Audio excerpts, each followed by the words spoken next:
Maoist వికల్ప్ పేరుతో లేఖను విడుదల చేసింది మావోయిస్టు పార్టీ. హిడ్మా ఎన్కౌంటర్ ఒక బూటకమంటూ హిడ్మా గురించి దేవ్జీ సమాచారం ఇచ్చినట్లు పోలీసులు చెబుతోంది అవాస్తవమని తెలిపారు. అగ్రనేతలు దేవ్జీ, రాజారెడ్డి మాతోనే ఉన్నారని లేఖలు రాశారు. కలప వ్యాపారులు ఇచ్చిన సమాచారంతోనే పోలీసులు నిఘా పెట్టారు.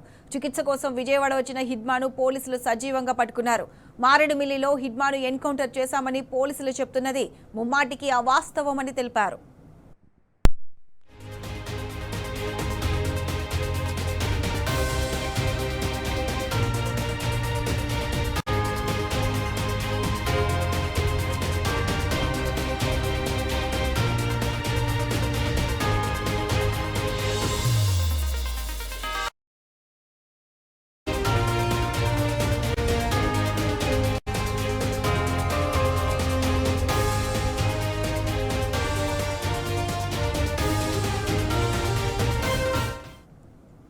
మావోయిస్టు వికల్ప్ పేరుతో లేఖను విడుదల చేసింది మావోయిస్టు పార్టీ. హిడ్మా ఎన్కౌంటర్ ఒక బూటకమంటూ లేఖలో పేర్కొన్నారు.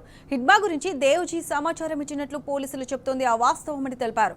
అగ్రనేతలు దేవ్జీ, రాజారెడ్డి మాతోనే ఉన్నారని లేఖలో రాశారు. కలప వ్యాపారులు ఇచ్చిన సమాచారంతోనే పోలీసులు నిఘా పెట్టారు. చికిత్స కోసం విజయవాడ వచ్చిన హిడ్మాను పోలీసులు సజీవంగా పట్టుకున్నారు.